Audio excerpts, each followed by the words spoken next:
বদ্ধ পরিবেশে একটা ভ্যাপসা গন্ধ ভাসছে, যেন বাতাসের থমকে আছে। নিঃশ্বাস নেওয়া ভারী লাগছে। ঠান্ডা লোহার চেয়ার দড়ি দিয়ে বাঁধা পড়ে বসে আছে এসা। হাত পা নাড়তে পারছে না, শরীর জুড়ে ব্যথা, মাথাটা ভারী লাগছে। ছিল কয়েক ঘন্টা অচেতন ছিল।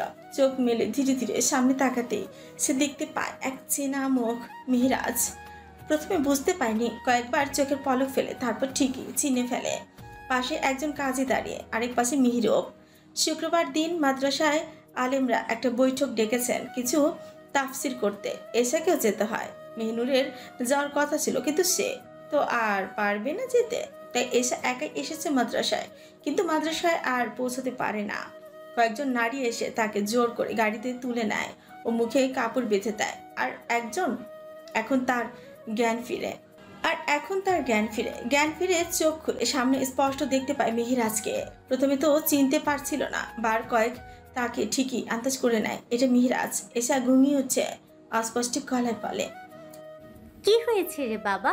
আমায় তোমরা এখানে এত খাতির যত্ন করে বসিয়ে রেখেছো কেন? মিরাজ এসার গলা শুনে এসার পানে তাকিয়ে বলে, তোমায় বিয়ে করব বলে। এমন কথা শুনে এসার হুঁশ উড়ে যায়। থমকে গিয়ে এক পলক মিরাজের পানে তাকায়, ফের মেহরুবের পানে তাকায় আর বলে, বাবা মেহেরু, তোমার ভাই এসব কি বলছে? আমায় বিয়ে করবে মানে?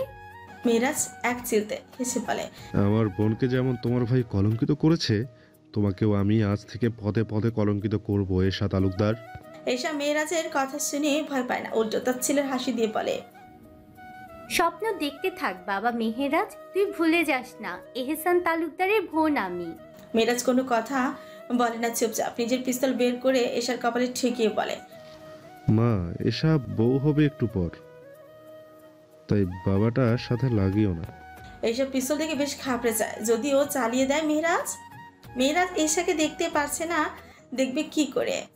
সম্পূর্ণ সহি পর্দা করা, তবে বুঝতে পারছে এসা ঘাবড়ে গেছে।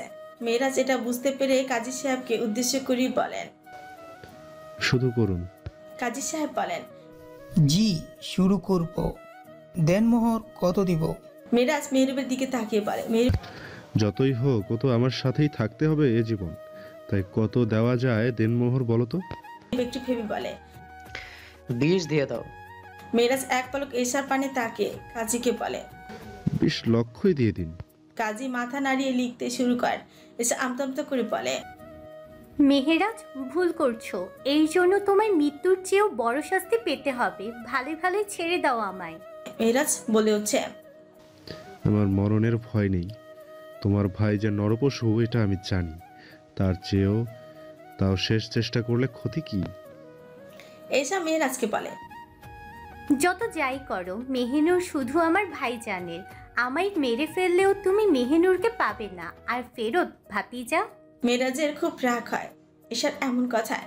পিস্তলের ট্রিগারে শক্ত করে আঙুল রেখে বলে, আমি কোন দিক দিয়ে তোমার ভাতিজা হই? এই দেশেরই না আমি? আর আমার বোনকেও আমি নিজের কাছে নিয়ে নেব, আর তোমাকেও নিজের অর্ধাঙ্গিনী করে আমার করে রাখবো। এসা এবার কেঁদেই উঠে আর বলে, দেখো, আমি সাদামাটা চলি। দয়া করে আমার জীবনটা এই নোংরা খেলায় শেষ করো না।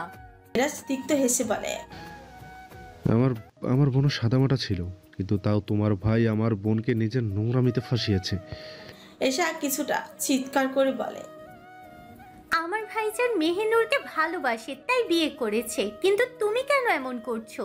শুধু প্রতিশোধ নিতে? ছি। মেয়েরাজ বলে, সমস্যা কি? তোমার ভাই আমার বোনকে ভালোবেসে বিয়ে করেছে, আর তোমাকে বিয়ের পর ভালোবাসবো, হবে তো? এসা এত বিকৃত কথা শুনে চিৎকার করে বলে, আমি তোকে বিয়ে করব না, মরে গেলেও করব না।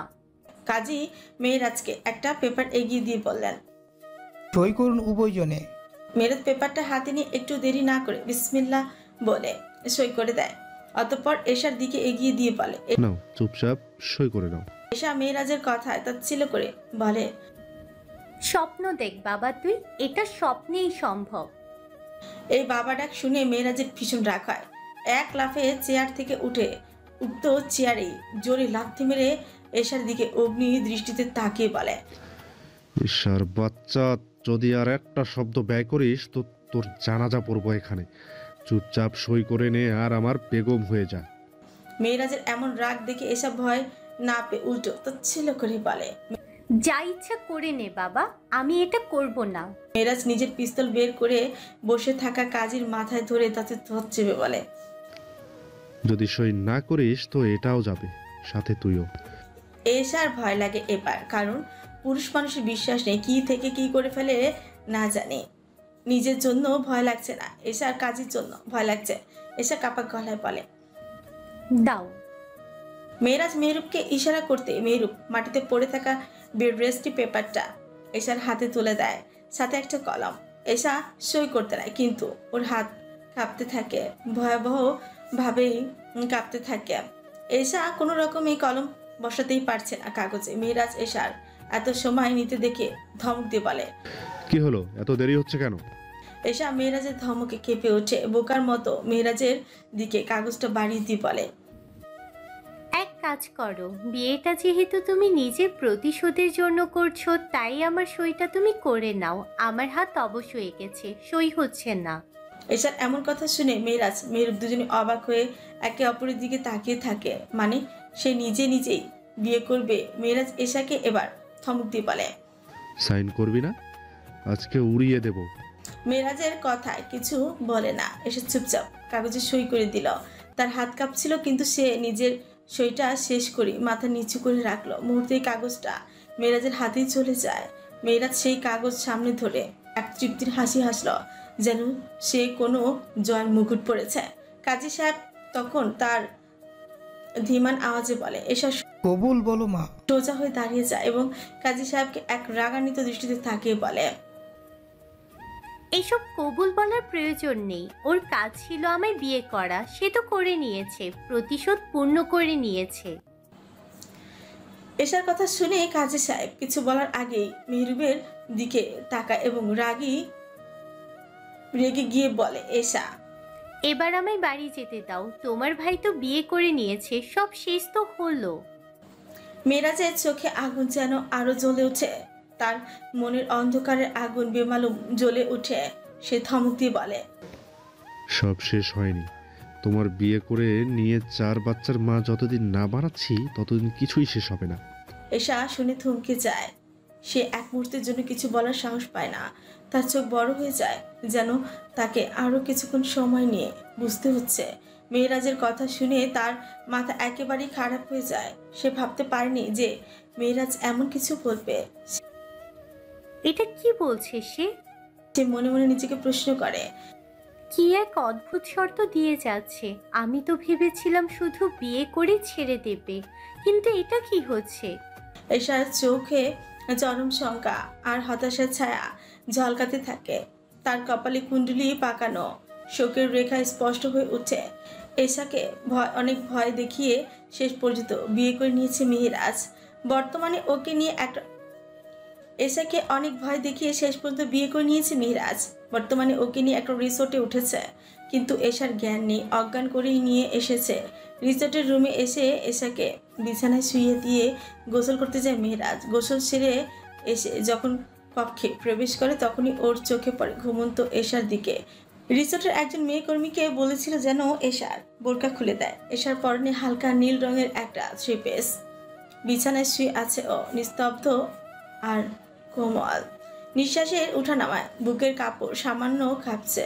মেহেরাজ ধীর পায়ে চুলের পানি মুছতে মুছতে এগিয়ে আসে এশার দিকে। ওর বুকের ভেতরে একটা অদ্ভুত অনুভূতি খেলা করছে। এই মেয়েটাকে ভয় দেখিয়েছে, কাঁদিয়েছে, জোর করে নিজের অধিকার নিয়েছে, তবুও কেন এত শান্ত, এত কোমল লাগছে ওকে। একটা দীর্ঘশ্বাস নেয় মেহেরাজ, তারপর ধপ করে ওর পাশেই বসে পড়ে। এবার স্পষ্ট দেখতে পায় উজ্জ্বল শ্যামবর্ণের তার বেগম, গালের টোল পড়ার মতন একটা কাটা দাগ।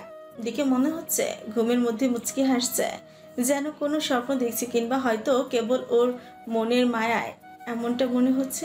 মেরাজ এশাকে দেখে নিজের অজান্তে ফিসফিস করে বলে, এত মায়াবতী একজন তোর কপালে থাকবে সেটা কল্পনার বাইরে মেহেরাজ। দেখ কতটা ভয়ঙ্কর সুন্দর তোর বেগম। তুই সব দিক দিয়ে জিতে গেছিস, বোনকেও পেয়ে যাবি, সাথে এত সুন্দরী বউ তো ফ্রি। নিজেই নিজেকে এসব বলে আপন মনে হাসে মেহেরাজ। কিন্তু হাসিটা বেশি স্থায়ী হয় না। বুকের কোথাও যেন একটা খচখচে কাটা বিঁধে যায়। এশাকে দেখে একবার মনে হয় ওকে আঘাত দেওয়াটা ঠিক হচ্ছে না, আরেকবার মনে হয় ওর হাতেই তো নিজের জীবন সঁপে দিয়েছে।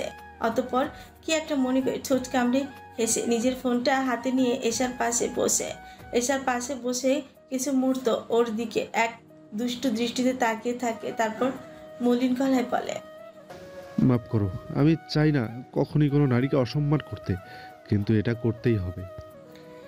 সেই মুহূর্তে এশার হাত মৃদু কেঁপে উঠছে। মেরাজের বুকের ভেতর ধক করে উঠে। এশা কি জেগে গেল?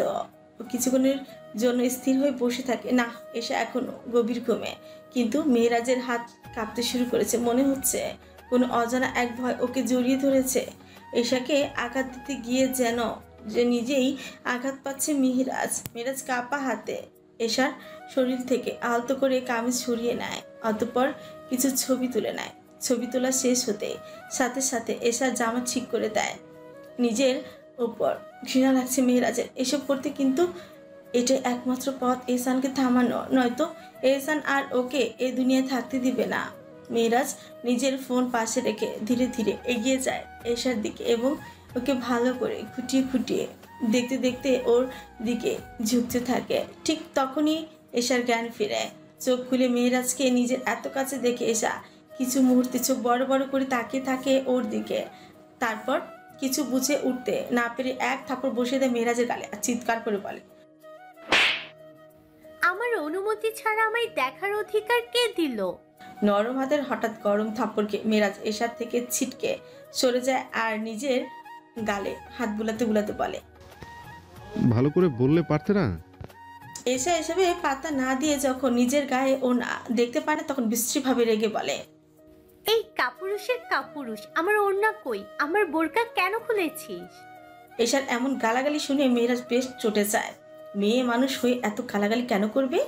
সে তো ছেলে মানুষ হয়ে এত গালাগালি করে না। মেয়েরাজ রেগে গিয়ে এশার হাত ধরে হ্যাচকা টানে নিজের কাছে নিয়ে এসে আর বলে, আর একটা গালি দিলেই তোমার সাথে আমার হয়ে যাবে একটা। আর তোমার বোরকা কেন? সব খোলার অধিকার পেয়ে গেছি আমি, বুঝেছো?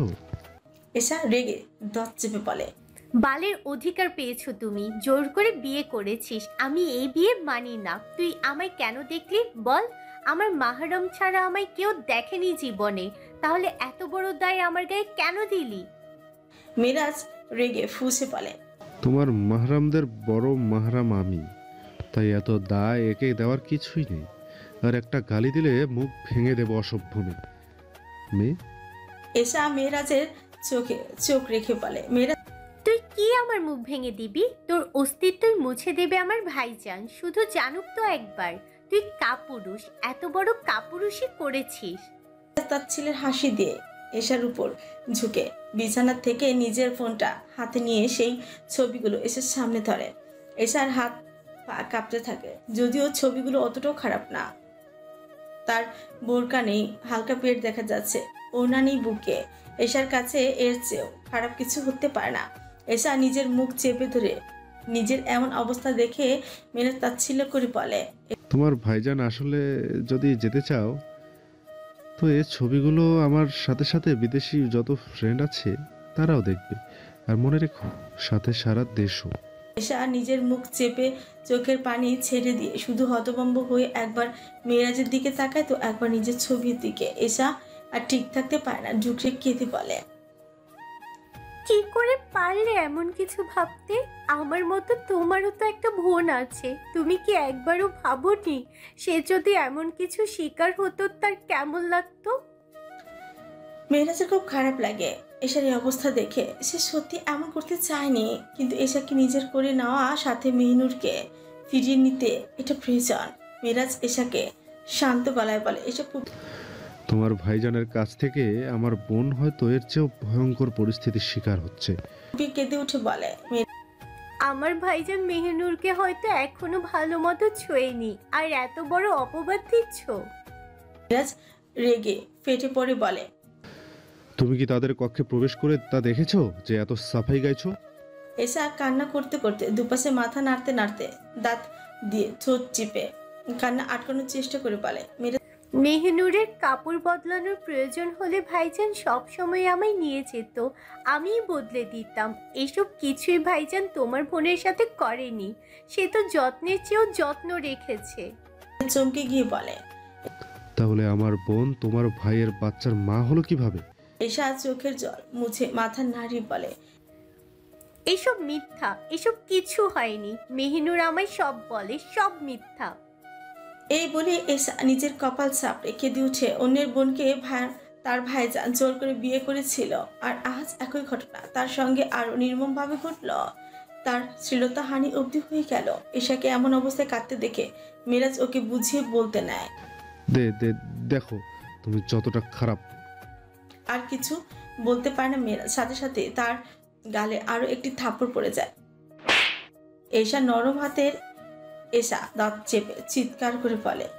ভাইজানরা তোদের এমনি এমনি কাপুরুষ বলে না, তোদের আমলেই তোদের কাপুরুষ বলে। কাপুরুষের দল, লজ্জা করে না এমন নিচ কাজ করতে। এর চেয়ে তুই আমায় মেরে ফেল, এটা ভালো হবে। তাও আমার ইজ্জত নিয়ে খেলিস না। মেরাজ এবার রেগে গিয়ে এশার দুই বাহু ধরে শক্ত করে ধরে বলে। তোমায় মারবো না, তোমায় সারা জীবন রেখে দেব, আর গোটা জীবন তোমার ইজ্জতের অধিকার হয়ে বাঁচবো। এশা রাগে ঘৃণায় গা জ্বলে উঠেছে। সে নিজেকে ছাড়ানোর চেষ্টা করে চিৎকার করে বলে। আমায় ছুবি না, বলে দিলাম। ছাড় বলছি, ছাড়। মেরাজ দাঁত চেপে এশার বাহু আরো শক্ত করে ধরে একটানে নিজের মুখের সামনে নিয়ে এসে এশার চোখে চোখ রেখে বলে। তোমায় শুধু ছুবই না, তোমার সঙ্গে কিছু আলাদা মুহূর্ত কাটাবো আজ এই রাতেই। এশা তালুকদার। এশার শরীর রাগে কাঁপতে থাকে, ঠোঁট চোখ মুখ সবকিছু রাগে ঝলসে যেতে থাকে। এশা কাঁপতে কাঁপতে বলে। এসবের সাহসও করিস না, নয়তো অকালে অপ্রস্তুতভাবে প্রাণ দিবি। মেরাজ এসবে পাত্তা দেয় না, উল্টো নিজের ঠোঁট ডুবিয়ে দেয় এশার কাঁপতে থাকা ঠোঁটে, আর তার স্বাদ নিতে থাকে। জীবনের প্রথম কোনো মেয়েকে এভাবে আঁকড়ে ধরল মেহেরাজ, আর সেই মেয়েটি তার স্ত্রী। এশা নিজেকে ছাড়াতে না পেরে খাবড়ে ধরে মেহেরাজের দুই কাঁধ নিজের দুই হাত দিয়ে, কিন্তু মেহেরাজ তাতে দমে যায় না, বরং আরো শক্ত করে আঁকড়ে ধরে এশার অধরখানা। এশার চোখ দিয়ে স্রোতের মতো পানি ঝরছে, আর নিজের ভাগ্যকে দোষ দিচ্ছে। কেন এই বংশে জন্ম নিলাম? যদি এই বংশে জন্ম না নিতাম তাহলে এমন কিছু শিকার হতাম না। এশার থেকে নিজেকে সামলে সরে আসে মেহেরাজ, তারপর হেসে ঠোঁটে এক চুলতে হাসি টেনে এশার ঠোঁটে নিজের বৃদ্ধাঙ্গুলি বুলি দিতে দিতে বলে। এই অধরখানা এখন থেকে আমার দখলে নিলাম, যখন ইচ্ছে তখন আমার আওতায় থাকবে তোমার এই অধর। মনে রেখো মেয়ে। এশা আর কিছু বলে না, পাথরের মতো চুপচাপ বসে থাকে কিছুক্ষণ এদিক ওদিক তাকিয়ে। তারপর আগের মতে বালিশে মাথা রাখে। নিজেকে পুতুল মনে হচ্ছে, প্রাণহীন পুতুল। এশাকে এভাবে নিস্তেজ হয়ে যেতে দেখে মেহেরাজ উঠে গিয়ে ওর মাথার পাশে বসে, তারপর মাথায় হাত বুলিয়ে দিতে দিতে ফিসফিসিয়ে বলে। মনে রেখো মেয়ে, তোমার ভাইজান হয়তো কিছু সময়ের মধ্যে চলে আসতে পারে আমাদের খোঁজ নিতে, তবে তুমি যদি কোনো চালাকি করো তাহলে তোমার ছবিগুলো কিন্তু রয়েছে আমার কাছে। এশা শুধু শুনে কিন্তু কিছু বলতে পারে না, চুপ করে থাকে। মেহেরাজ নিজের দু হাত এশার বাহুতে রাখে, অতঃপর হালকা ঝুঁকে নিজের মুখ এগিয়ে নিয়ে আসে এশার ডান গালে নিজের গাল বসিয়ে দেয়। এশা কেঁপে উঠছে। এমন ভয়ঙ্কর বাজে পরিস্থিতিতে পড়ে ভয়ে নিজের এক হাত বিছানার চাদর, অন্য হাতে নিজের হাঁটু খামচে ধরে। মেহেরাজ নিজের গাল এশার গালে বারবার স্পর্শ করিয়ে বলে।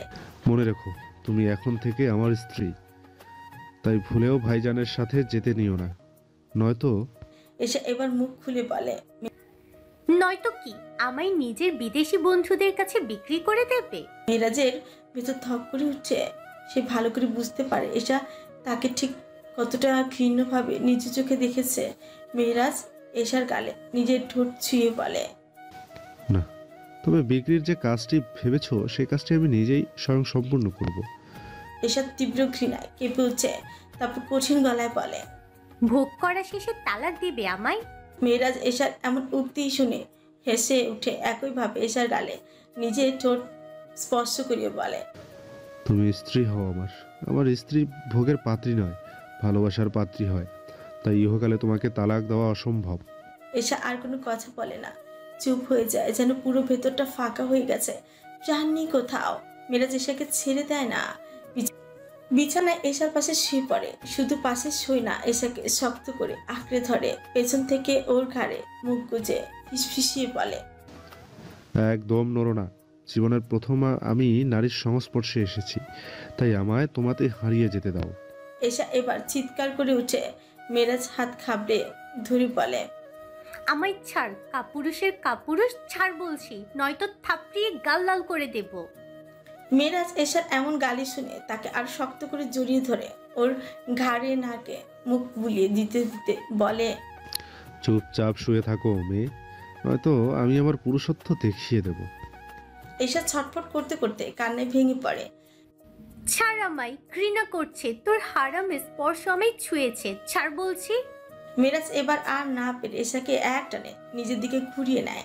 এশার চোখে পানি নিজের বৃদ্ধাঙ্গুলি দিয়ে মুছে দেয়।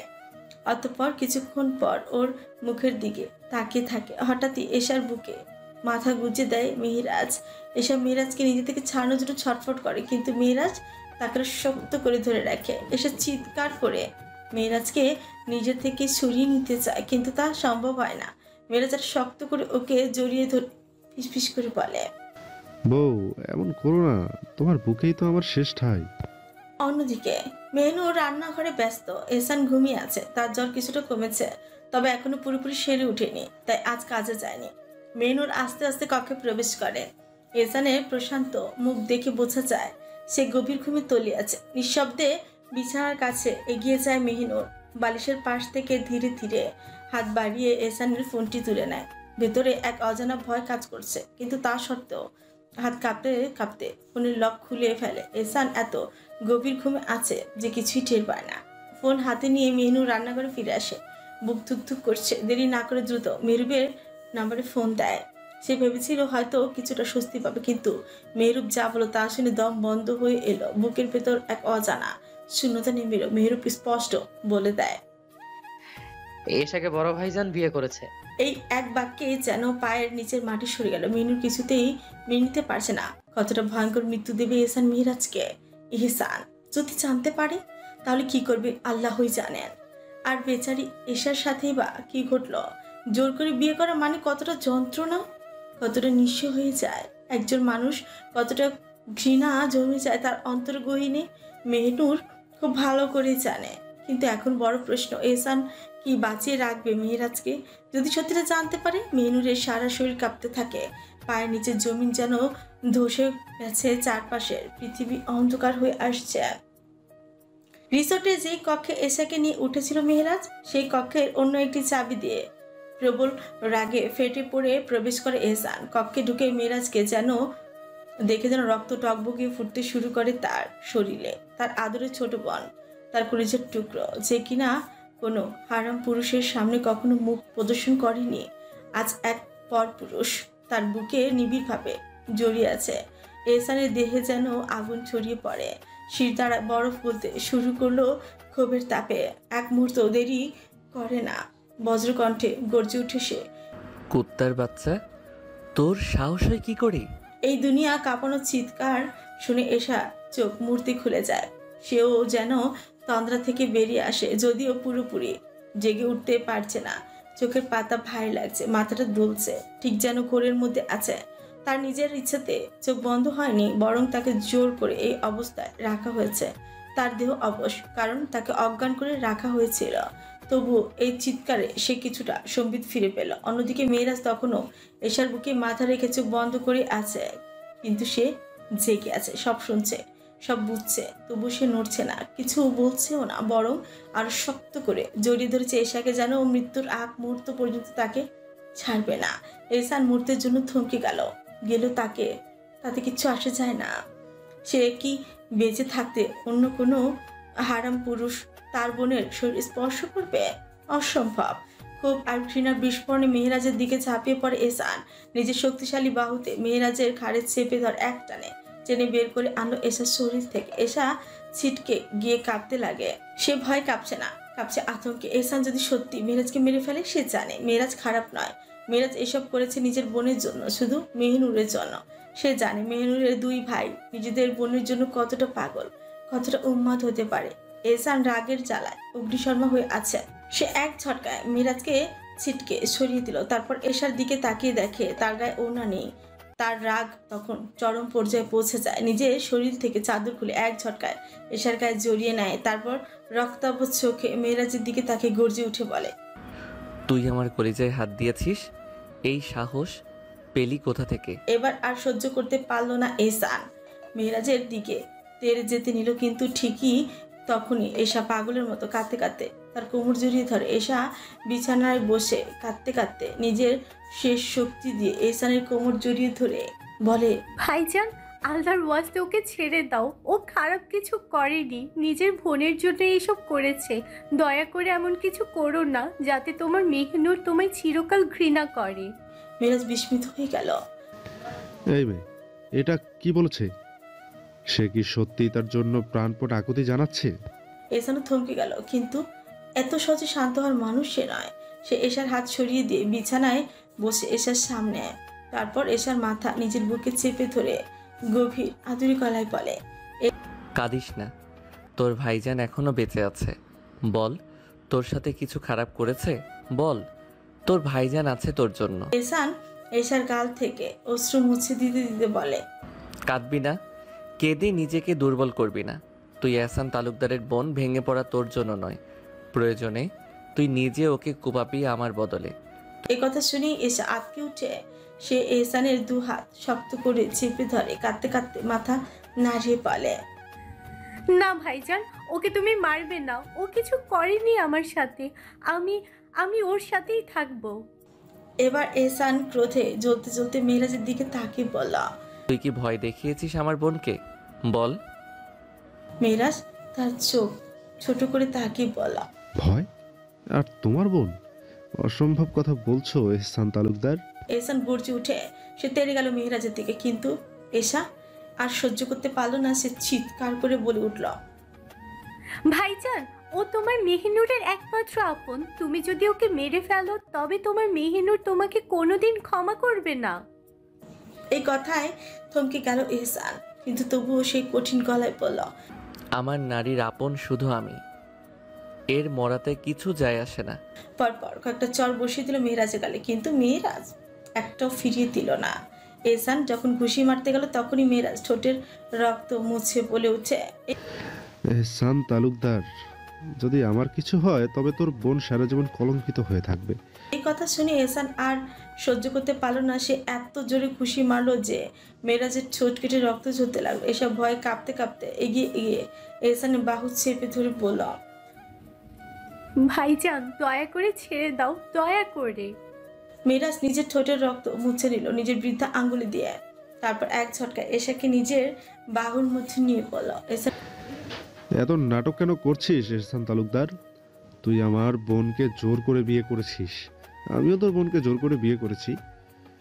এবার তুই নিজের বোনকে চাইলে আমার বোনকে আমায় দিয়ে দে। গর্জে উঠে বলে। নয়তো কি? কোন বাল ছিড়বি তুই? মেয়েরাজ ঠোঁট বাঁকিয়ে তার ছেলে হাসি দিয়ে বলে, তোর বোন যখন অজ্ঞান ছিল তখন আমি ওর সুন্দর কিছু ছবি তুলেছি। সেগুলো এমন জায়গায় রাখা যেখানে দুদিনের মধ্যে না ঢুকলে সব পাবলিক হয়ে যাবে। এবার বুঝ। এহসান চিৎকার করে বলে ওঠে। হাসিব, নিয়ে আয়। হাসিব কক্ষের বাইরে দাঁড়িয়ে ছিল। এহসানের আদেশ শুনে কয়েকজন মেয়ে গার্ডদের ইশারা করে সে নিজে যেতে পারবে না, সে কক্ষে এসে আছে। মুহূর্তের মধ্যে কয়েকজন মহিলা গার্ড প্রবেশ করে। মেয়েরাজ কিছু বুঝে ওঠার আগে তারা তাকে এক প্রকার শূন্যেই ধরে নিয়ে কক্ষে রাখে। চেয়ারে বসে লোহার তার দিয়ে বেঁধে ফেলো। এসে স্পষ্ট দেখতে পেল তার চোখের সামনে মেয়েরাজের মৃত্যু লেখা হয়ে গেছে। এহসানের হাতে একখানা ছুরি একজন এগিয়ে তুলে দিল এহসানকে। এহসান তা হাতে নিয়ে রক্তচক্ষু নিয়ে বলল, এবার তোর দুনিয়া থেকে বিদায় নেওয়ার পালা। এসা জানে আজ যদি এহসান মেহেরাজকে মেরে ফেলে তবে সব শেষ হয়ে যাবে। মেনুর কখনোই এহসানকে ক্ষমা করবে না, আর সে নিজের জীবনে আবারও দ্বিতীয় পুরুষের স্পর্শ পাবে। দুই পরিবারের রক্তের খেলা শুরু হবে বিশ্রীভাবে। একজন আরেকজনকে মারবে, শেষ করে দেবে, সবকিছুতে ছিন্ন ভিন্ন হয়ে যাবে। এশা যে কোনো মূল্যে এহসানকে বুঝাতে হবে, তাকে থামাতে হবে। প্রয়োজনে সারা জীবন মেরাজের সঙ্গে থাকতে হলো সে রাজি। তবু আজ এহসানকে ভুল করতে দিবে না। এসা এক মুহূর্ত দেরি না করে সোজা এহসানের পা জড়িয়ে ধরল। গভীর আর্তনাদে কেঁপে উঠল পুরো কক্ষ। ভাইজান, ওকে মেরো না, আল্লাহর ওয়াস্তে তোমার ভোটকে বিধবা করো না। ভাইজান, আমি ওকে মাফ করে দিয়েছি, মন থেকে মাফ করে দিয়েছি। আমি চাই না আমার জীবনে দ্বিতীয় পুরুষ আসুক, প্রয়োজনে সারা জীবন ওর সাথেই থাকবো, তবু ওকে ছেড়ে দাও। এশার কান্নায় কক্ষের পরিবেশ যেন ভারী হয়ে ওঠে। এহসান স্থির দাঁড়িয়ে থাকলো, একটুও নড়ে না। কোন ভাই তার বোনের এমন আর্তনাদ উপেক্ষা করতে পারে? সে পারে না, সে পারছে না। তার রক্তাক্ত রাগের ঢেউ ধীরে ধীরে স্তিমিত হতে লাগে। এহসান ধীরে ধীরে হাঁটু গেড়ে বসে এশাকে টেনে তোল, শক্ত করে নিজের বুকে জড়িয়ে তোল। তারপর রক্তচক্ষু নিয়ে তাকালো মেহেরাজের দিকে। একটা দহন, একটা তীক্ষ্ণ বিদ্বেষ, একটা প্রিয়কারী হুমকি তার দৃষ্টিতে সব ফুটে উঠল। তুই কি চাস বোন? স্পষ্ট করে বল। তোর যা চাওয়া তাই হবে, তোর সিদ্ধান্তই শেষ সিদ্ধান্ত। এসব ফুপিয়ে কেঁদে উঠে বলে। আমি চাই তুমি ওকে ছেড়ে দাও। এহসান তিক্ত গলায় হেসে বলে, এসা ও তোকে দেখে নিয়েছে খারাপভাবে, তবু ওকে ছেড়ে দিলে আমি শান্তিতে বাঁচবো না। এবার শক্ত হলো। সে জানে আর যদি সে নিজেকে দুর্বল দেখায় তবে কিছুই রক্ষা করা যাবে না। গভীর শ্বাস নিয়ে শক্ত কণ্ঠে বলে, আমায় হালালভাবে দেখেছে, তাই এটা খারাপ হবে না ভাইজান। আমি ওর স্ত্রী, আমার উপর ওর অধিকার থাকতে পারে, তাই না? এহসান থমকে গেল। তার ছোট্ট বোন, যার চোখের পানিও সে সহ্য করতে পারে না, সে আজ এমন কথা বলছে। সে এশার মাথায় হাত বুলিয়ে নরম গলায় বলে, তুই সত্যি ওকে স্বামী মানছিস? এশা জানে সে মিথ্যে বলছে, কিন্তু আজ এই মিথ্যেই সত্য হয়ে যাবে যদি তার জীবন বাঁচাতে পারে। সে দৃঢ় কণ্ঠে বলে, হ্যাঁ ভাইজান, আমি ওকে স্বামী মানি। বিশ্বাস করো, আমার অনুমতি ছাড়া ও আমায় ছোঁয়নি। আমি অনুমতি দিয়েছি বলেই ছুঁয়েছে। দয়া করে ওকে মেরো না। এহসানের চোখ মুখ কঠিন হলো। রাগের সাগরে এক ফোঁটাও শান্তির জোয়ার বইল যেন। অন্যদিকে মেহেরাজ স্তব্ধ হয়ে এশাকে দেখছে। একজন নারী চাইলে ছলনা করে কাউকে চিরতরে ধ্বংস করে দিতে পারে, আবার সে একই নারী চাইলে ছলনা করে কাউকে ধ্বংসের হাত থেকে বাঁচাতেও পারে। এশা আজ সেটা প্রমাণ করলো। এশার প্রতিটি কথা মেহেরাজের মনে বাজছে। তার নিজের উপর ঘৃণা হচ্ছে। এশার মতো একটা মেয়েকে সে এত কুৎসিতভাবে ফাঁসিয়েছে। কি করে পারল? কি করে এতটা নিচে নেমে গিয়েছিল সে? এহসান এবার মেহেরাজের দিকে তাকালো। তার চোখে আগুন, তার দৃষ্টিতে হুমকি। তার পাশে দাঁড়িয়ে আছে তারই বোন।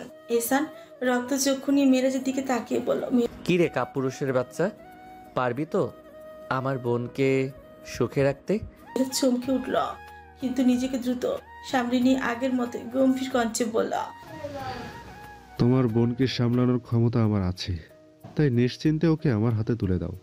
এহসান গম্ভীর শ্বাস নিল। তার মুখে কিছুই বলা ছিল না, কিন্তু তার দৃষ্টি একটাই কথা বলছিল। যদি একটু কষ্ট দিস তবে তোকে শেষ করে দেব, যা। মেয়েরা চুপচাপ বসে থাকে। এহসানের বুক থেকে মাথা তুলে এক পলক তাকায়, একবার এহসানের দিকে, একবার মেহেরাজের দিকে। তার হৃদয় তখনও কাঁপছে, কিন্তু অন্তত আজকের দিন শেষ হলো রক্তপাত ছাড়া। এই মুহূর্তে এতটুকুই তার বিজয়। এহসান এশাকে ছেড়ে দিয়ে কঠোর স্বরে বলল, তৈরি হয়ে নে, বাড়ি যাব, আব্বার অনুমতি নিয়ে তোর আবার বিয়ে দিব। তারপর মেহেরাজের দিকে ফিরে তাচ্ছিলেন হাসি ছুরি দিয়ে বলল, কাপুরুষের বাচ্চা, তুইও প্রস্তুত হয়ে যা নিজের দায়িত্বের জন্য। এই বলে এহসান নারী গার্ডদের ইশারা করল। তারা এসে কক্ষের পাহারা নিল। এহসানের শরীর তখন রাগে জ্বলছে। মন চাচ্ছিল মেহেরাজের কাঁচা চিবিয়ে খেয়ে ফেলতে, কিন্তু আফসোস, জীবনের প্রথম ভুল করেও কেউ বেঁচে গেল। এহসান বেরিয়ে যেতে এসা ধপ করে মাটিতে বসে পড়লো, হাঁপাতে লাগলো। কত মিথ্যে বলেছে শুধু পরিস্থিতি ঠিক রাখার জন্য। ছি ছি। কিন্তু সবই হয়েছে আল্লাহর হুকুমে। ধীর পায়ে উঠে দাঁড়িয়ে এসা এগিয়ে এসে মেহেরাজের বাঁধন খুলে দিল। তারপর চোখের পানি মুছে ঠান্ডা স্বরে বলল, এসে আল্লাহর হুকুমে বেঁচে গেলি রে কাপুরুষ, নয়তো এখন উপরে থাকতি। কোনো দিকে না তাকিয়ে কক্ষের ওয়াশরুমের দিকে এগুতে নিল, কিন্তু মেহেরাজ ছাড়া পেয়ে হুট করে এশার হাত ধরে টেনে নিয়ে নিজের বুকের সাথে চেপে ধরল। এশা হতবম্ব হয়ে গেল। তার শরীর কাঁপছে, মনে হচ্ছিল সব শেষ হয়ে যাচ্ছে। মেহেরাজ তার কোমর শক্ত করে ধরে এশার মুখের সামনে তাকিয়ে বলল, সংসার করবে আমার সাথে? সারা জীবন থাকবে এই কলঙ্কিত সম্পর্কে আবদ্ধ হয়ে? এশার ভেতর যেন দপ করে আগুন জ্বলে উঠলো। সে দাঁত পিষে পড়ল। মেয়েরাজ তোকে শুধু বাঁচানোর জন্য এসব আবল তাবল বকেছি, নয়তো তোর মতো নিজ মানুষকে নিজের নামের সাথে জুড়াতে চাইনি আমি। তার হাতের বাঁধন আরো শক্ত করে নিল। চোখ গভীর, স্থির দৃষ্টি দৃঢ় এনে বলল, তাহলে বাঁচালে কেন? মরতে দিতে পারতে তোমার ভাইয়ের হাতে। ঈশার দাঁত চেপে বলল, তুই মেহিনুরের ভাই বলে, নয়তো সত্যি বলছি নিজ হাতে তোকে কোপাতাম। মেয়েরাজ হালকা হেসে উঠে, তবে ছোট ফাটা থাকার কারণে সেই হাসিটা ঠিক জমল না। এশার চোখের কোণে লেপ্টে থাকা পানি মুছে দিতে বলে মৃদু সুরে বলল, তোমার হাতে একবার নয় বারবার কোপ খেতেও রাজি প্রিয় অর্ধাঙ্গিনী। এশা ক্ষিপ্ত হয়ে বলল, মেহেরাজ, ভালো চাস তো ছেড়ে দে, এভাবে ধরেছিস কেন? বুঝতে পারছিস না কষ্ট হচ্ছে? মেয়েরাজ ধীরে ধীরে তার বাঁধন শিথিল করে, তারপর ঠোঁট কামড়ে কৌতুক ভরা কঞ্চে বলল, ইস, যদি ঠোঁটখানা ফাটা না থাকতো তাহলে আমি এখন অন্য জগতে থাকতাম। এশা রাগে গজগজ করতে করতে বলল, ঠোঁট সহ গালও ফাটবে এখন। আর যদি একটা কথা বলেছিস তো, মরণের ভয় করে না তোর? এই তো মরতে মরতে বেঁচেছিস। মেয়েরাজ তাচ্ছিল করে বলে, যখন তোমায় নিজের করার নিয়ত করেছি তখন থেকে মরণের ভয় ভুলে গেছি। এশা আর কিছু বলে না। মেয়েরাজকে ধাক্কা দিয়ে দ্রুত সে ওয়াশরুমে চলে গেল। এশা বোরকা পরে তৈরি হয়ে এসে দেখলো এহসান কক্ষে বসে অপেক্ষা করছে, আর তার পাশে মেয়েরাজ নিঃশব্দে দাঁড়িয়ে আছে, মুখ শক্ত, ভাবলেশীল। কোনো কথা নেই, কোনো অনুভূতি নেই, শুধু অপেক্ষা। এশা বেরিয়ে আসতে এহসান এক পলক তার দিকে তাকালো, তারপর ঠান্ডা গলায় বলল, চলো। তারপর দুজনকে নিয়ে রিসোর্ট থেকে বেরিয়ে পড়লো গন্তব্য তালুকদার বাড়ি। সেখানে ছোট তালুকদারকেও এনে বসিয়ে রাখা হয়েছে। এই রাতের আগুন নেভানোর জন্য নতুন ঝড় অপেক্ষা করছে। ঘর এক কোণে জায়নামাজে বসে আছে মেহিনুর। তার সাদা কামিজ এখন চোখের পানিতে ভিজে প্রায় ধূসর হয়ে গেছে। তার দু হাত কাঁপছে, বুক ধকধক করছে। হে আল্লাহ, আমার ভাইজানকে বাঁচিয়ে দাও, আমার ভাইজানকে তুমি হেফাজত করো। বারবার একের পর এক সালাতুল হাজতের নামাজ আদায় করছে সে। প্রতি রাকাতে, প্রতি সিজদায় গলে পড়া পানির মতন গলছে তার দোয়া। কান্না করতে করতে মিলিয়ে যাচ্ছে সে। আখিরা যেন সামনে এসে দাঁড়িয়ে আছে, আর কাঁদবেই বা না কেন? সে তো জানে এহসান কতটা অমানুষ হতে পারে। একটা সামান্য কথার জন্য রাসেলের জিভ টেনে ছিঁড়ে ফেলেছিল, তাহলে ভাইজানের জন্য কি করবে? শরীর শিউরে উঠলো মেহিনুরের। সে কাঁপতে কাঁপতে ভেতর থেকে গুটিয়ে গেল। ভাইজান কি আর বাঁচবে, নাকি এবারও তাকে একটা লাশের দেখা পেতে হবে? শরীরে রক্ত নেই, প্রাণ নেই, তবু সে হাত তুলে মোনাজাত শুরু করলো। হে আল্লাহ, আমি পাপী হতে পারি, কিন্তু তুমি তো দয়ালু। তুমি আমার ভাইজানকে রক্ষা করো। যদি সত্যিই তার জন্য এহসানের হাত ওঠে, তো তুমি এহসানের মনে মায়া দয়া জন্মাও। মেহিনুরের কান্না থামে না। হে রব, তুমি আমার ভাইজানের গুনাহ মাফ করে দাও। তুমি তাকে ক্ষমা করো। সে যদি অন্যায় করেও থাকে, তবে তুমি তার প্রতি দয়া করো। মোনাজাত করতে করতে তার পুরো শরীর একরকম অসাড় হয়ে যাচ্ছে। মেহিনুরের তার ভাইজানের এই বোকামি কি নিয়ে আসবে, নাকি আরো অন্ধকার নামবে তার জীবনে, তার নিজের জীবনে? তালুকদার বাড়ির বিশাল ড্রয়িং রুমে বসে আছেন পরিবারের সকল অভিভাবক। সোফা হেলান দিয়ে বসে আছেন মনিরুল সাহেব, মুস্তফা সাহেব, ইমরান, এনাম, তৌফিক তালুকদার, তাজিম তালুকদার, মাঝারুল সাহেব আর এহসান। ঘর জুড়ে একটা থমথমে পরিবেশ। কেউ উচ্চস্বরে কথা বলছে না, কিন্তু প্রতিটি শব্দই যেন ভারী পাথরের মতো আছড়ে পড়ছে চারপাশে। সব শুনে প্রথমে মুখ খুলেন মুস্তফা সাহেব। আমার নাতি যেহেতু বিয়ে করেই ফেলেছে আর এসাও তাকে মেনে নিয়েছে, তাহলে এতে আর সমস্যা থাকার কথা নয়। তার কথার কেউ দ্বিমত করলো না, তবে এহসানের বাবা গম্ভীর কণ্ঠে বলেন, সমস্যা থাকার কথা না তো বুঝলাম, কিন্তু তোমার নাতি কি আমার মেয়েকে সুখে রাখতে পারবে? তাকে তার প্রাপ্য সম্মান দিতে পারবে? এবার মুখ খুলেন মাজারুল সাহেব। কেন পারবে না? আপনি তো জানেন আমরা তালুকদাররা যতই হিংস্র হই না কেন, নিজেদের অর্ধাঙ্গিনীর ক্ষেত্রে ততটাই কোমল। আর মেহেরাজ তো তালুকদার বাড়িরই অংশ। সবাই চুপচাপই শুনছিল। তখনই ইমরান দীর্ঘশ্বাস ফেলে বলল, মুস্তফা সাহেব দৃঢ় কণ্ঠে বললেন, আজ অবধি কোনো নারী তালুকদার বাড়ির স্ত্রী হয়ে অশান্তিতে ছিল না। আর এশার জন্য যদি আলাদা কিছু হয়, তবে আমি কথা দিচ্ছি এশা মেহেরাজের স্ত্রী হয়ে সারা জীবন শান্তিতেই থাকবে, যদি আল্লাহর হুকুম হয়, ইনশাআল্লাহ। সবাই একটু নড়ে চড়ে বসলো। এবার মনিরুল সাহেব বললেন, তাহলে আর দেরি কেন? আবার বিয়ের ব্যবস্থা হোক। প্রথম থেকে নীরব এহসান এবার মুখ খুলল। তার কণ্ঠে ছিল কঠিন শীতলতা। কাজই রেডি আছে, তাই দেরি না করে তাড়াতাড়ি বিয়ে পড়ানো হোক। সবাই একে একে মাথা নেড়ে সম্মতি দিল, কিন্তু এই পুরোটার সময় একজন কিছুই বলছিল না। মেহেরাজ, সে মাথা নিচুকে চুপচাপ দাঁড়িয়েছিল। কোনো প্রতিবাদ নেই, কোনো উচ্ছ্বাস নেই, শুধু যেন একটা বোবা প্রতিচ্ছবি হয়ে দাঁড়িয়ে আছে সময়ের সামনে। অন্যদিকে এসা নিজের ঘরে বসে আছে, চারপাশে ব্যস্ততা চলছে, কিন্তু সে যেন সব অনুভূতি হারিয়ে ফেলেছে। আমিনা বেগম, আয়েশা বেগম কাঁদতে কাঁদতে তার লাগেজ গুছিয়ে দিচ্ছে। একটা একটা করে শাড়ি, গহনা, ছোট ছোট স্মৃতির টুকরো ভরে দিচ্ছেন ব্যাগে, কিন্তু তাদের চোখের পানি কিছুতে বাদ মানছে না। এনিসা বেগমও নিজের ঘোমটা দিয়ে মুখ চাপা দিয়ে বসে আছে। তার কলেজের টুকরো মেয়ে আজ এভাবে চলে যাবে, তাও এভাবে কি করে সহ্য করবেন তিনি? কিন্তু এশা, সে তো কিছু বলছে না, সে তো একদম পাথর হয়ে গেছে। সে কারো দিকে তাকাচ্ছে না, তার নিজেরই তো অভিযোগ করার সুযোগ নেই। সে নিজেই তো সব মেনে নিয়েছে, নিজের হাতে সব শেষ করে দিয়েছে। এই জীবন সে কিভাবে কাটাবে? নতুন জীবনের পথে পা রাখার আগেই কেন যেন মনে হচ্ছে সবকিছু শেষ হয়ে গেছে। কোনো অভিযোগ করার রাস্তাও রাখেনি, নিজেদের সব গুছিয়ে নিয়েছে। নুরি নিজের কক্ষে ব্যস্ত, কিন্তু হঠাৎই ওর ভাই স্বামী এসে খবর দেয়, ছোট আপে, ছোট ভাইজান বলছে ওনার জন্য লুঙ্গি, টি শার্ট আর মিশক নিয়ে যেতে পুকুরে। এই কথা বলেই সে ছোট্ট পায়ের তাল দিয়ে দৌড়ে চলে যায়, যেন ওর কাজ শেষ। নুরির বুকের ভিতরে থপ করে উঠে। একদিকে চারপাশে যেন ঝড় বয়ে যাচ্ছে। সবাই জেনে গেছে এশাকে মেরেজ বিয়ে করে নিয়েছে। এই নিয়ে ঘরের বাতাসও যেন ভারী হয়ে উঠেছে। চিন্তার ভারে দম বন্ধ হয়ে আসছে নুরির। এবার কার রক্তে গোসল করবে কে জানে, তবে জনাবের আদেশ তো আদেশই। নুরি একটুও বিরক্ত না, ধীর পায়ে নিজ কক্ষে থেকে বেরিয়ে যায়। মেহরুবের কক্ষে প্রবেশ করে, একখানা লুঙ্গি, একটা টি শার্ট আর মিসক হাতে নেয়। তারপর পুকুর ঘাটের উদ্দেশ্যে পা পাড়ায়। পুকুর ঘাটে এসে দেখে মেহরুব বৈঠকখানে বসে আছে, এক দৃষ্টিতে তাকিয়ে আছে পুকুরের স্থির জলে। মনে হচ্ছে কোনো গভীর চিন্তা নিমগ্ন। নুরি সামনের দিকে এগিয়ে দাঁড়ায়, অতঃপর মাটির দিকে দৃষ্টি নামিয়ে নরম স্বরে বলে, এই নিন ভাইজান। তবে সে মেহরুবের দিকে তাকায় না, কেননা মেহরুবের গায়ে তখন কেবল লুঙ্গি।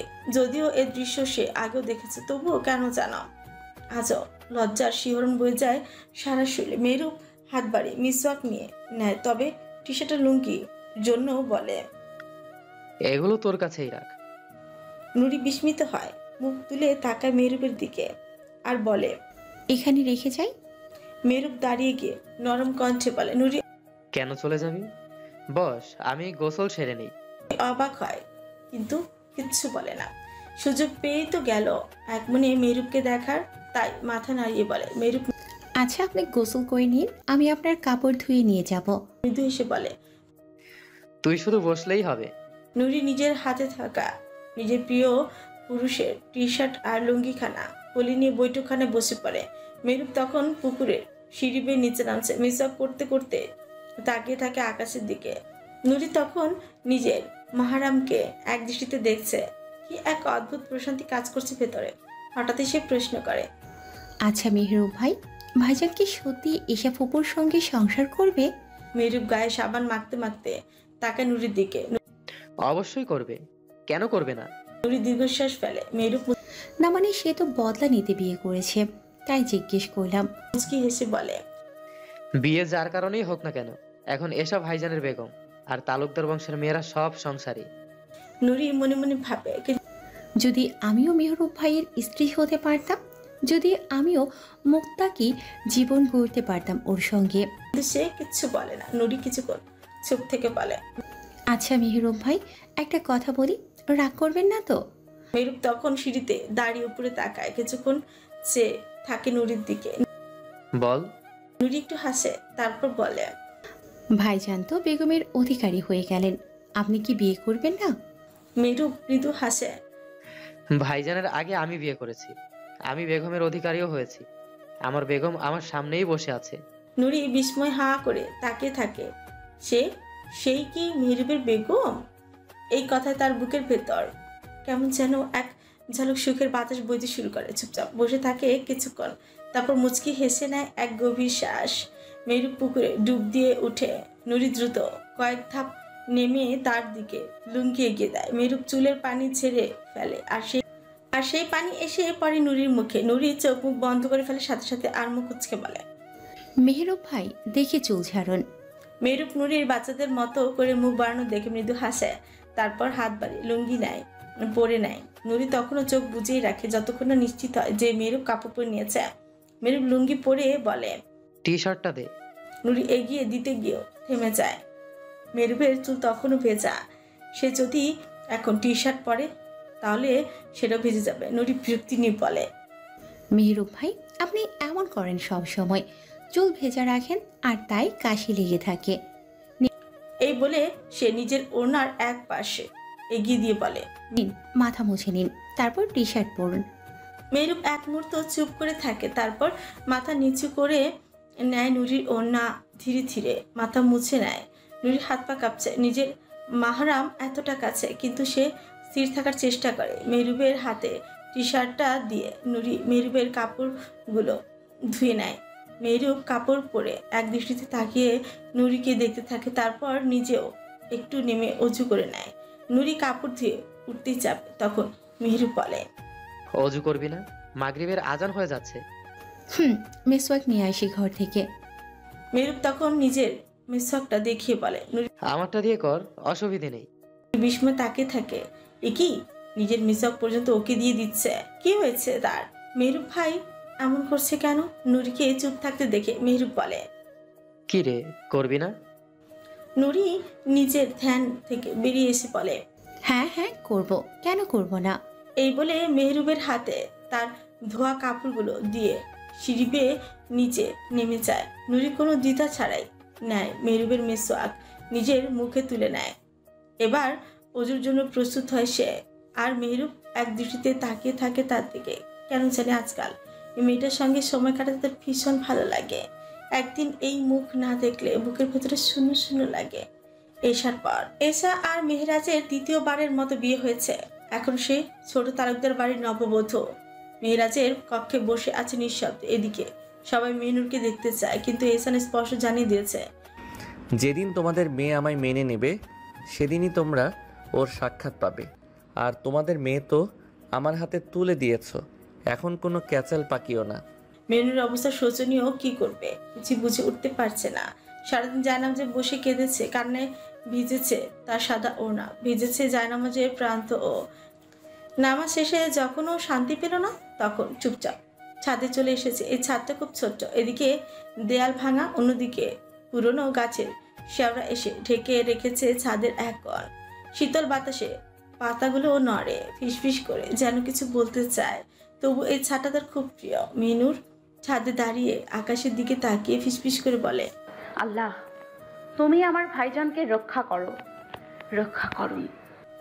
এশাকে বিদায় দিয়ে নিজের নারীর খোঁজে রওনা হয় সে জানে মেনু নিশ্চয় নিজেকে শেষ করে দিচ্ছে চিন্তায়। মেয়েটার কোমল হৃদয় সব কষ্ট নিজের মাঝে চেপে রাখে আর কাঁদতে কাঁদতে শেষ হয়ে যায়। এই মেয়ে কাঁদলে যে তার ভেতরটাও কেঁদে ওঠে।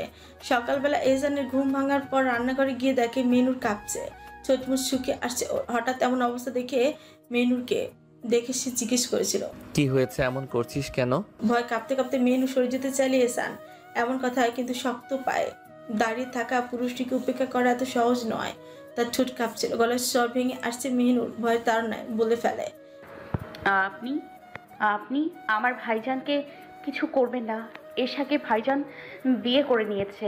এহসান কোনো উত্তর দিল না, সরু চোখে শুধু মেনুরের দিকে তাকিয়ে থাকলো, যেন ওর প্রতিটি অনুভূতি বিশ্লেষণ করছে। ঠিক তখনই তার ফোন বেজে উঠলো। মেনুর নিজের হাতে থাকা এহসানের ফোন কাপা হাতে ওর দিকে এগিয়ে দিল। এহসান কিছুটা অবাক হয়ে ফোনটা হাতে নেয়। ফোন হাতে নিয়ে দেখতে পায় জয়নাল ফোন দিয়েছে। ফোন কানে দিতে ওপাশ থেকে জয়নাল এক নাগারে সব বলে গেল। মেহরাজ কিভাবে এশাকে তুলে নিয়ে গেছে, কোন রিসোর্ট উঠেছে, কি পরিকল্পনা করছে, সব। এহসানের চোখে আগুন জ্বলে উঠে সাথে সাথেই সে এক মুহূর্ত দেরি না করে রান্নাঘর থেকে বেরিয়ে আসে। বিছানা থেকে নিজের গাঢ় কালো চাদরটা জড়িয়ে নিয়ে দ্রুত বের হয়ে পড়ল।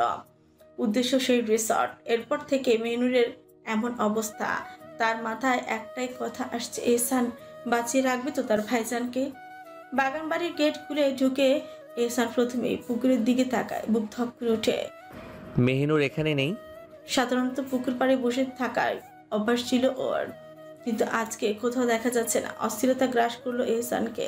সে দ্রুত ঘরে ঢুকে পড়লো। শূন্য বিছানা, নিস্তব্ধ পরিবেশ, বাথরুম, রান্নাঘর, সব জায়গা খুঁজেও দেখলো মেনুর কোথাও নেই। এহসানের কপালে ঘাম জমে ওঠে, গলার ভেতর শুষ্ক হয়ে আসছে, ঢোক ফেলতে কষ্ট হচ্ছে। পা বাড়লো ছাদের দিকে। সিঁড়ি বেয়ে উঠতে একটা মিষ্টি কান্না মাখা সুর কানে এলো, যেন কারো গভীর আবেগ মিশে আছে সেই সুরে। নাশিদ। এহসান থমকে দাঁড়ায়। বুকের ভেতরে অদ্ভুত এক প্রশান্তি নেমে এলো। আলতো পায়ে ছাদে উঠতে স্পষ্ট দেখতে পেল মেনুর শেওড়া গাছের ছায়ায় দাঁড়িয়ে আকাশের দিকে তাকিয়েছে, চোখ বন্ধ, গাল বেয়ে অশ্রু গড়িয়ে পড়ছে, আর সে নাশিদ গাইছে। এহসান ধীরে ধীরে সামনে এসে দাঁড়ায়, গভীর দৃষ্টি নিয়ে তাকালো ওর দিকে, তারপর হালকা শ্বাস ফেলে পড়ল। তুমি এখানে? মেনু চমকে উঠে শরীর কেঁপে উঠল ভয়ে। মনে হলো এই বুঝি প্রাণ বেরিয়ে যাবে। ধীরে ধীরে কাঁপতে কাঁপতে এহসানের দিকে ঘুরে দাঁড়ালো। চোখ দুটো রক্ত লাল, কাঁদতে কাঁদতে বিধ্বস্ত হয়ে গেছে। এহসানের বুক মুছুতে উঠল। মেনুর এতটা কষ্ট পেলি? ঠোঁট কাঁপছে, ভাঙা গলায় বলল, আমার ভাইজানকে মেরে ফেলেছেন? এহসান মৃদু হাসল, ধীরে ধীরে এগিয়ে এসে ফিসফিসিয়ে বলল, মেরে ফেলতাম, কিন্তু আজ শুধু আমার বোনকে বিধবা করতে চাইনি বলে মারলাম না। মেনুরের চোখ চকচক করে উঠল। তাহলে ভাইজান বেঁচে আছে? এহসান ওর কোমরের কাছে হাত রেখে আরো কাছে টেনে নিল, গভীর দৃষ্টিতে তাকিয়ে বলল, মেনু। হ্যাঁ বেঁচে আছে, নতুন করে বিয়ে দিয়ে এলাম তোমার ভাই আর আমার বোনের। মেনুরের চোখ বিস্ময় বড় হয়ে গেল। এশা বিয়েতে রাজি ছিল? এহসান গভীর দৃষ্টিতে তাকিয়ে বলল, হ্যাঁ রাজি ছিল, এবং যখন আমি তোমার ভাইকে মারতে যাচ্ছিলাম তখন সে নিজে হাত জোর করে বলেছিল আমার স্বামীর প্রাণ ভিক্ষা দিন, তাই তোমার ভাই আজ বেঁচে গেল। মেনুর হতবাক হয়ে গেল। এহসান সত্যি এশা ভাইজানকে মেনে নিয়েছে? দীর্ঘশ্বাস ফেলল। সবাই তো তোমার মতো বোকা নয় যে ভালোবাসা চিনতে পারবে না। এশা ঠিকই নিজের আসল ঠিকানা চিনে নিয়েছে, আর আমি জানি তোমার ভাই আমার বোনকে সুখে রাখবে। সে সাদাসিধা মানুষ। মেনুর কিছু বলল না, শুধু এহসানের চোখের দিকে তাকিয়ে রইল। এহসান কয়েক মুহূর্ত ওর দিকে চেয়ে রইল, তারপর আলতো করে ওর কপালে নিজের ঠোঁট ছুঁয়ে দিল, একবার, দুবার, কয়েকবার। এতদিন পর কি এবার বিশ্বাস করতে পারবি যে তোর জায়গা শুধু আমার কাছেই? মেনুর চোখ বন্ধ করলো, অশ্রু আবারও গড়িয়ে পড়লো। এহসানের হাত ওর কাঁধে শক্ত হলো। আর কিছু না হোক, এই চোখের কান্না আমি আর দেখতে চাই না। এবার শান্ত হও। সন্ধ্যার হালকা বাতাস ছাদে বইছে, আকাশে চাঁদের আলো। মেনুর এবার সত্যি নির্ভর বোধ করে। এহসান ধীরে ধীরে নিজেকে সরিয়ে নেয়, মেনুরের গালে আলতো করে হাত রেখে বলে, চিন্তা করো না, আমি এমন কিছু করব না যা তোমার কষ্টের কারণ হবে। মেনুর এহসানের হাত নিজের হাতে চেপে ধরে, মৃদু কঞ্চে বলে, সত্যি করবেন না তো? এহসান মৃদু হেসে বলে, সেটা পরিস্থিতি বোঝে। মেনুর এহসানের পানে তাকিয়ে বলে, আচ্ছা সত্যি আপনি আমায় ভালোবাসেন? সত্যি? এহসান মৃদু হেসে বলে, তোমার প্রতি আমার ভালোবাসা এতটা ভয়ঙ্কর গহীন যে সেই গহীনে আমার ভয়ঙ্কর পাপও আটকে পড়ে গেছে। মেনু শুধু নিরলস চোখে তাকিয়ে থাকে এহসানের পানে। এহসান কোনো কথা বলে না, শুধু নীরবে মেনুরকে নিজের বুকের মধ্যে টেনে নেয়, যেন তার স্পর্শে সমস্ত আশ্বাস লুকিয়ে আছে। অতঃপর এক মুহূর্ত দ্বিধা না করে মেনুরকে কোলে তুলে নেয়। মেনু নির্বিকার দৃষ্টিতে এহসানের পানে তাকিয়ে থাকে, ওর প্রতিটি শিরা উপশিরা স্নিগ্ধ ভালোবাসার ঢেউ বয়ে যাচ্ছে। তার ভাইজান বেঁচে আছে, আবার সে নিজেও স্বামীর ভালোবাসা পেয়ে গেছে। এটাই তো পরম পাওয়া। মেনুর মনে মনে আল্লাহর দরবার লাখো কোটি শুকরিয়া আদায় করছে।